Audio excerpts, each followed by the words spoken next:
What up, you fluffy bastards? My name is Liquid Blitz, and welcome to the third DLC weapon video. Today, we're going to take a look at the medic rifle, the RSC 1917.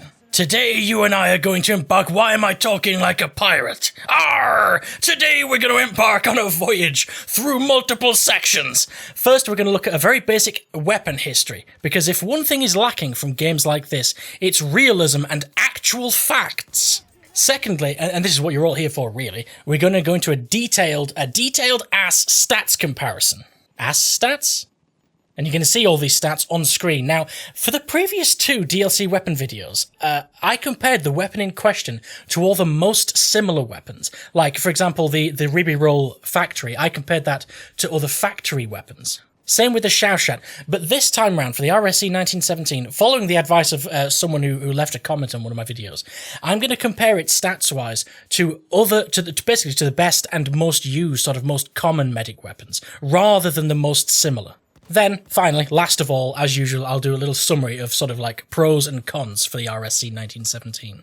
And as usual, if you don't want to listen to me waffle on for 1,000 years, you can use the annotations on screen or the timestamps in the description to skip to certain parts of the video.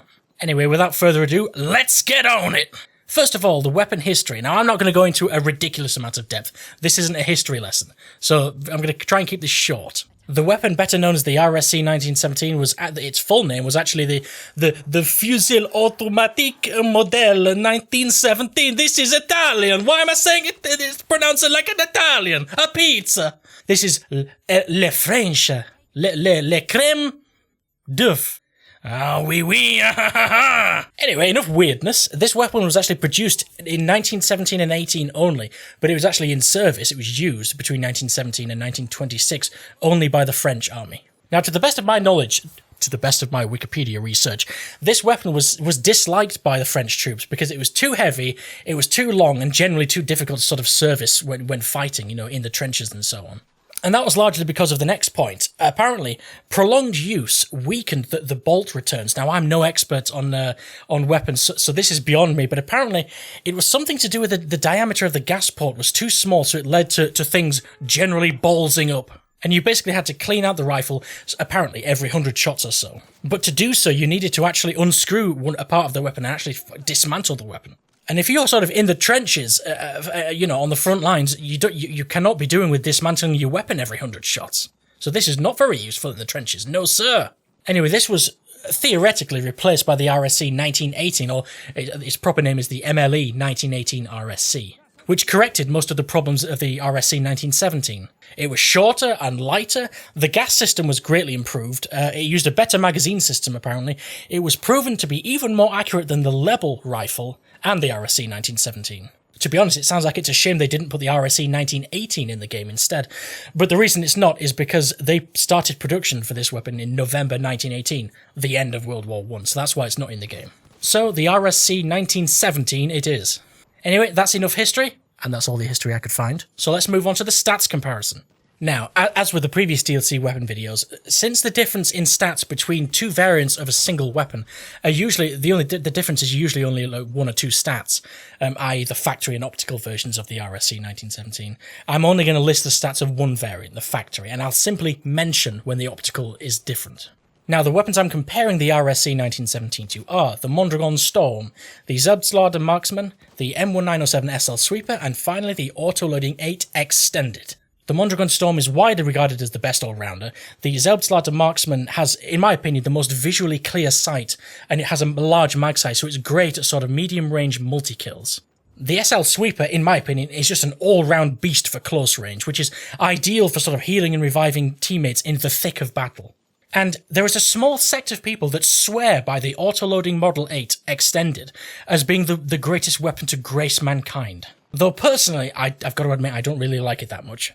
If you want to compare sort of a weapon or any weapons that aren't in this video, go to simthic.com, Battlefield 1, and then go to the multi-weapon comparison.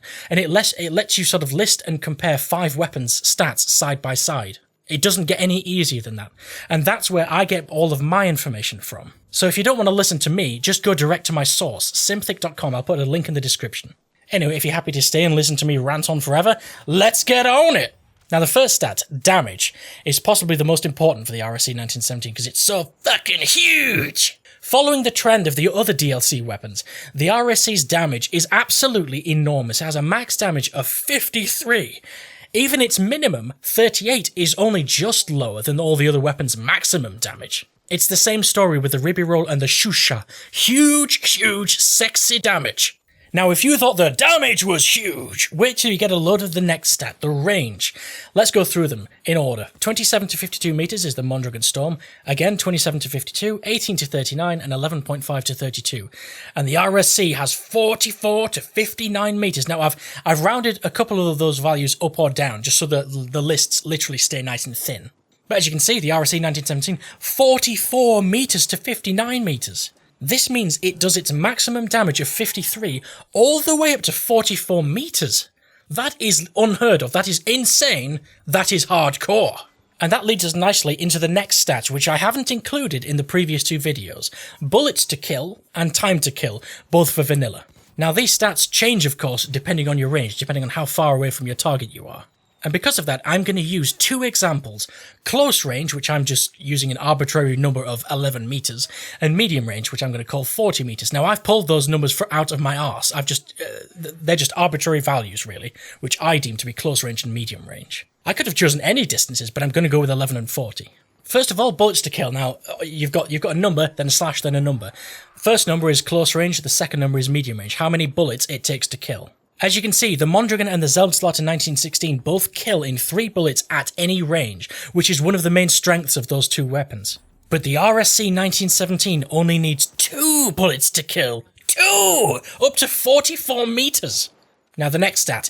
These stats are very closely linked. Next stat is time to kill. These values are in milliseconds, I believe. So the lower the value, the faster the kill. So the lower the better. These values are only for full health targets. So, time to kill. First of all, close range, 11 meters.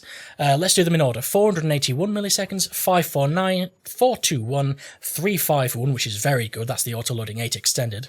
And then finally, the RSC 1917 at 383, a very respectable and fast 383. Now, time to kill at medium range, 40 meters. 517, 586, 873, a big jump up there for the sweeper, and then 729, another big jump up there for the auto-loading 8. And finally, for the RSC 1917, only a little tiny jump to 424, so that remains the fastest at medium range.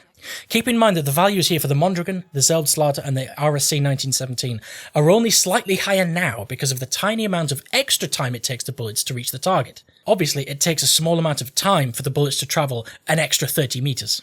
As you saw, the SL Sweep and the auto-loading 8 time to kill went up much more because more bullets are needed to kill. It's worth mentioning here also that while the auto-loading 8 Extended's time to kill gets worse significantly, its marksman and factory counterparts remain the fastest to kill until about 50 meters. Now, I'm only mentioning that because neither of those weapons are on this table, so it's only fair that I shout them out as being the fastest time to kill. In case you must know, after 50 meters, the Zeltslater 1906, the rank 10 weapon, and the Mondragon variants become the fastest to kill, to infinity. So anyway, as you can see, the RSC 1917 has nearly the fastest time to kill at close range, second only to the auto-loading 8 weapon, all variants. And at medium range, it's also nearly the best, second to the auto-loading factory and marksman. So a very, very good time to kill all round for this weapon. Excellent. Now, I know you're sick of me interjecting random comments and you want me to just get on with it, but I have something very important to add again, so make sure you're listening to this shit.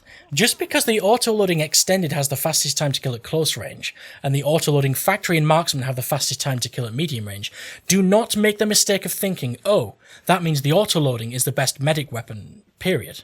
This is not true for a number of reasons. Firstly, these values require you hit every single shot without a single miss, and in reality that just doesn't happen.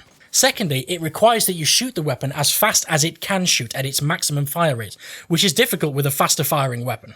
Thirdly, these values are based on a full health enemy, which obviously isn't always the case. A lot of the time, enemies will have less than 100 health, and the more damage a single shot does, the more likely you will kill with that one single shot.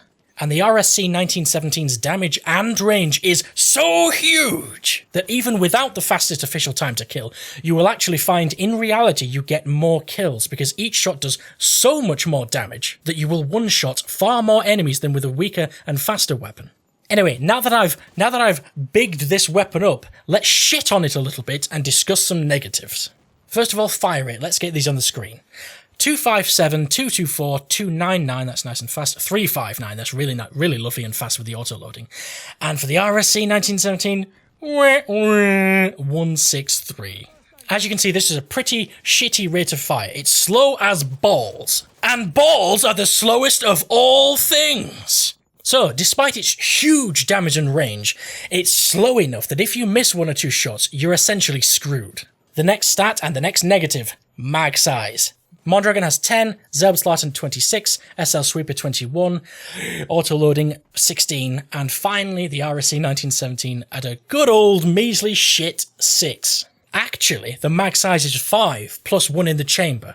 And this is important, because it can have an extra round in the chamber. If you reload when it is empty, it only reloads a full mag of 5. But the chamber remains empty. If you reload it again, it will then bump your ammo from 5 to 6. But if you reload with any bullets left, it reloads back up to 6 straight away. So you're better off reloading with at least 1 bullet left, because if you shoot your gun empty, you have to reload twice to get back up to 6 rounds. I mean, typically 1 round doesn't matter much, but when you've got a small mag size and a slow rate of fire, every round matters.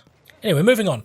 This time, I've actually left off the reload time off the screen. Suffice it to say that the reload times for the RSC 1917, when empty and with ammo left, are incredibly average at best. They're actually slightly below average. So not great, not awful, which is why I decided it wasn't even worth mentioning. Average! The next stats that we do have on the screen are recoil and spread decrease. Now with these two stats, the higher the number, the faster your aim recovers from recoil and spread. As you can see, the RSC 1917, being a factory weapon, has better values than all the others. That's the main strength of the factory weapon. Basically, just in case you didn't know, this means factory weapons are best for sort of pausing a little bit after each shot or each burst, because the aim recovers faster after each shot or burst compared to all the other weapons. Now, let's move on to the big bad wolf. Stats! The big bad stats, and the big bad stats that make or break a weapon are recoil and spread. Let's go ahead and slam on screen the recoil values. Now, conversely to the previous stats, recoil and spread, the lower the number the better. And as you can see, unfortunately the recoil for the RSC 1917 is awful. Really bad, both vertical and horizontal recoil. Now, that recoil is bad, but don't forget the fire rate is really slow. And when you add up the recoil of 5 or 6 shots, the total climb isn't as bad as you think it's going to be. The total recoil of all your shots isn't the worst thing ever. It's more annoying between single shots, if you see what I mean. Because it's a 2-shot kill to the body or the head, it means that when you're trying to 2-shot kill an enemy, the recoil after your first shot is always shit, so the second shot is always really hard to land. Now the next two stats are very closely linked. Base spread and moving spread, both when you're aiming down sight. Now you can see all the values on the screen. As you can see, the base spread is generally average, pretty good. Not the best, not the worst. And spread while strafing and moving is joint worst, but that value isn't awful in itself. As you can see, both spread values for the RSC 1917 are actually the same for the Mondragon Storm. So if you like that weapon, the spread is exactly the same as that. Not great, not awful. Average! Now the next two stats along the same lines are the spread, but while hip firing. The hip fire spread, base, and when you're moving and strafing. Now hip fire is what separates the men from the boys, the strong from the weak, the turkeys from the chickens. Well, in this case, nothing is separated, because the hipfire accuracy is basically the same for all of them. As you might guess, the SL Sweeper and the Autoloading 8 have slightly better hipfire, because they are close range and the faster firing weapons. So it makes sense that they're more accurate with hipfire, but the rest are all the same with pretty standard hipfire, really. Average! Anyway, that's it for stat. Before I end, another stat I'll mention, but not list, is muzzle velocity. Of these 5 weapons that you see on the screen, the Mondragon and the Zelbslaten are joint best, with a sniper-worthy 800 meters per second. The Sweeper and Autoloading Extended, as you might have guessed, are the slowest. They're the worst values. And the RSC 1917 is pretty good. It's just slightly worse than the Mondragon and Zelbslaten, so average! Well, it's not. It's actually pretty good, but it's not the best. Anyway, I'm done with stats. I think that's the most detailed, fact-driven stats comparison I've done yet. So let's move on to the summary. Let's summarize the pros, the cons, and the neutral averages. And hello, if you've skipped straight to the summary, hello! Let's do them in order. Let's start with the pros. Let's rattle these bad boys off nice and fast like a professional. The first pro, and one of the two main pros, it has a huge damage. Fucking enormous! It's a 2-shot kill at maximum damage to the body or the head. And tied very strongly to that is the next pro. It has a huge max damage range. It does its maximum damage up to 44 meters, which is unheard of and uniquely awesome. And the next pro, the factory version has a very good recoil and spread recovery because it's a factory weapon. And then the optical, conversely, has a very excellent aimed spread, as is customary with optical weapons. Especially moving spread. When strafing, it's better than every single weapon in my comparison. And the stationary spread is pretty damn good too. And that's it for pros. While the pros are short in number, the damage and range are so awesome that they are the only pros you need. So, let's move on to cons. And the cons, to be honest, are so huge that they counter the huge pros. Very slow rate of fire. This weapon is one of, if not the slowest firing weapon in the medic class. With such a huge damage, it needs a strong negative to balance it out. And that negative is a slow fire rate. And the next one, small mag size. It has a small mag size of 5 in the mag plus an extra round in the chamber. Now, just for those people who skipped my long-ass stats comparison and went straight to the summary, when you reload this weapon, it only reloads the 5 in the mag, not the extra one in the chamber. So if you shoot the gun empty, you have to reload twice to get the full 6 rounds ready. Whereas if you reload with some bullets left, you keep that extra one in the chamber and you just simply reload the mag back to full, giving you 6 total again. So keep that in mind if you shoot the gun empty, you're probably going to want to reload twice. The first reload gives you the standard 5 in the mag, and then the second reload keeps one of those rounds from the original mag, so then you have 1 mag in the chamber and 4 in the mag, if you see what I mean. And then the second reload simply replaces the 4 mag with the full 5 mag. Does that make sense? And since it has such a slow fire rate and large recoil, the extra 1 round in the chamber is vitally important. So make sure you reload twice if you shoot it empty. And that's it for pros and cons. The average stats, which I won't even bother including on the screen, are hipfire accuracy, average. Reload times, average. Spread for the factory version, average. Aim recovery for the optical version, average. So, my official Liquid Blitz conclusion is that along the same lines as the Ribby Roll and the Shusha, the RSC 1917 is a slow-firing cannon of a weapon. Super high damage, super high range, mitigated with a slow fire rate and a small mag size. This weapon, along with all the French weapons really, it requires a high level of accuracy than most other weapons, and missing shots with this weapon will also cost you more than with other weapons. The RSC 1917 really does make a great sort of learning tool and teaching tool to help you get better with your accuracy in general because of its unforgiving nature. To end this video, I will say, super high potential. A difficult weapon to use, but incredibly rewarding when it's played well. Like this video if you liked it, like this video if you didn't like it, and join me in my next video. The next video will either be another superclass, but probably not. It will probably be another one of these DLC weapon videos, because I've been slow on the uptake and I want to get these videos out as fast as possible. So the next video will probably be for the level sniper, or the what's it called? The inertial shotgun. Join me then.